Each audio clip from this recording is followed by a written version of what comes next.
Okay, you can look back here and you can see that there's this like white little mountain here and then a darker version of it here. Now, if this were a real scene, as you drive towards this, you're going to expose more of this white mountain. That's just the way things go. You start, and we'll see as you watch, you're going to notice that you never expose more of the white mountain. That this is a backdrop. This is not in any way real. You'll notice that it basically stays the same always. It is never, you never get closer to anything. You can see that it's just, this is a backdrop. Yeah, parallax doesn't work that way. No. So you'll never get around that corner. You'll never get around this corner. You'll never ever see more of that white mountain because it's fake. It's a screen. It's a canvas. It could be a big black sheet with the mountain on it. But you can never get around that corner. You just can't. I'm just reading. See how it's kind of distorted right there along the base of the mountain?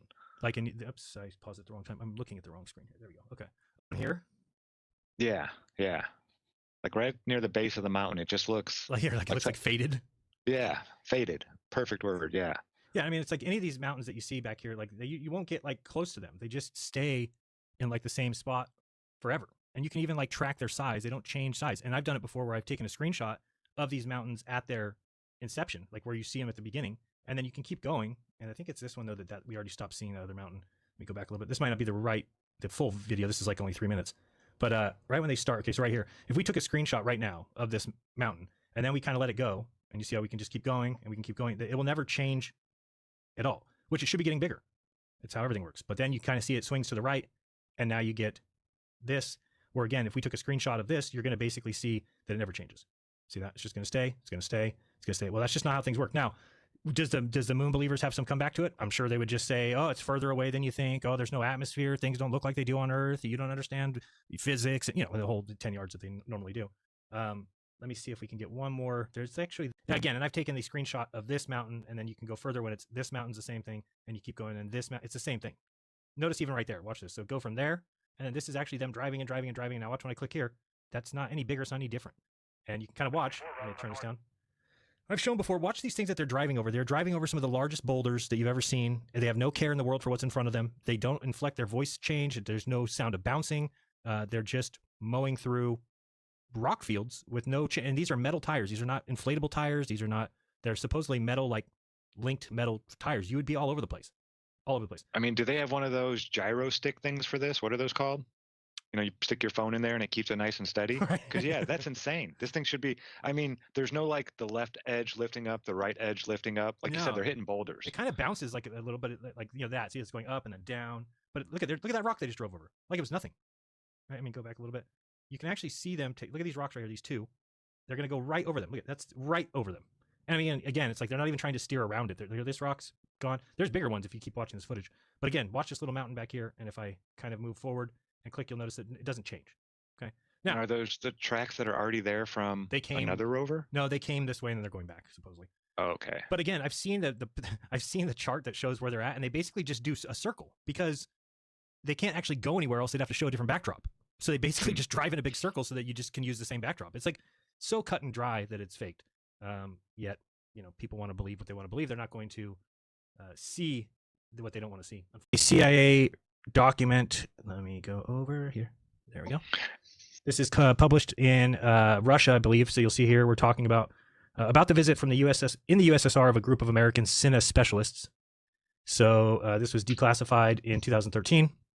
Basically says that from the 20th of October of the 11th of November to the 11th of November 1963, a group of distinguished American cinema specialists visited the USSR. They visited our country as a reciprocal visit in conformity with the agreement about cultural exchanges. Talks about them going there, talks about during the stay in the Soviet Union, the group visited in Moscow, gives a bunch of lists of those things. Keep going down here and we'll find among equipment which drew attention, the new camera, Mir, with Mir shutter, which is considerably lighter than the Mitchell by more than 20 kilograms. The line of cameras for wide format exposures, the series of camera lenses, light filters, combination photography by the traveling matte method, infrared screen, and camera TKS. Okay, hold on. So this is what we're looking for here. What is a combination photography by the traveling matte method? So we're just going to go here. We're going to go combination. Oops, combination photography. So let's see here. The rank traveling matte method enabled separate foreground and background shots to be combined both in color and in black and white, and was acknowledged to be superior to rival American processes. The traveling matte method process was widely used in filmmaking and was an important technique in special effects. So what it is green screen. Look up matte filmmaking, And you'll see here, it is a green screening. So they knew about green screen. What year was the date on that document again? 1964. So you're talking 5 years before the moon landings. They knew how to do green screening. And this is not known. If you look up green screening, they're going to say that, that it came around later. And see here, mats are used in photography and special effects filmmaking to combine 2 or more image elements into a single final image. Usually mats are used to combine a foreground image, which many of us have talked about, the guys on the ground digging around on the moon, and then with a background image, the scenic mountains and things like that. In this case, the mat is the background painting. In film and stage, mats can be physically huge sections of painted canvas portraying large scenic expanses and landscapes. In film, the principle of mat requires masking certain areas of the film emulsion to selectively control which areas are exposed. So let's see what it says about history, actually. I would like to see this real quick. And wasn't it Kubrick that figured out if you don't make a sharp thing right there, you can make it look like it goes on forever almost? He actually like curved. Yeah, I think that's called like mat. what do they call it? That's not rear screen projection. Is that what you're talking about? Or is it still the mat? No, I'm talking about like where you take the background, the landscape background, and then the foreground part, like the ground, and there's no like finite line there. You don't need like mountains in front of it. They just gotcha. curve it. Oh, gotcha. So it looks like it's flat. Yeah, it's... So it does look like, I mean, they're not hiding it here in this document because it says here, computers began to aid the process late in the 20th century. In the 1960s, Pedros, whatever his name is, refined the use of motion control cameras and blue screen and received an Academy Award for the process. 1980 saw the invention of the first digital mats and blue screening process, as well as the invention of the first computerized nonlinear editing systems for video. But again, we are learning that they were doing this back in the early 60s. But look at these rocks they're flying over. Look at this. And like, these are not pebbles. These are rocks. You can, if anybody's ever been in a go-kart, and because you're so low to the ground. Oh, it's horrible. It like beats your body up. Oh, it's terrible. You feel everything. You run over a pebble, you almost lose it. Look at this. Look at this. This one's actually doing a little bit better right here. Look at this. Up and down, up and down. Yeah, but now let's listen to their voice. And you tell me if their voice, if I jump up and down in my seat right now, you can tell that I'm jumping up and down. I'm making lots of different, you don't. Yeah, when you brought this up, it didn't dawn on me until you brought it up. And it's, yeah. We feel like we're climbing, but we've been climbing for quite a while here. I just looked at the pitch meter, and it was pegged out a minute ago. Wow. We're climbing up about a 10-degree slope now.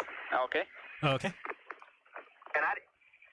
And let's see, 6 was at 000 at. Yeah, each one of those little jerks, you know. Craters up there. Yeah, and look at that jump. Okay, see that one? It's sort of a funny shape. Looks like it's got a breach in the southeast side at 12 o'clock. Look at how that thing's driving. The one at 12 o'clock, huh? Yeah. Okay. Yeah, you shake it just a little bit. You can tell that I'm moving when I do that. Yeah. Up Stone Mountain, my assessment is it's not any worse than what we've been driving down. Yeah. I mean, look at this. There's no parallax back here. You can tell this is a screen. No, we're just on parallax now. You can see the line where the parallax ends. This is real ground. This is parallax, or this is a backdrop. It's half full, Charlie. Okay, turn it off. And even if it's far away, so we see Jaren, there's not parallax the same far away. Yeah, but there's still a little bit. So we should still see these two rocks adjust a little bit, and they don't. They're the same distance away from each other. I mean, look, they just swung around. You can't. Now they're the same. I mean, it's just ridiculous. It's insane.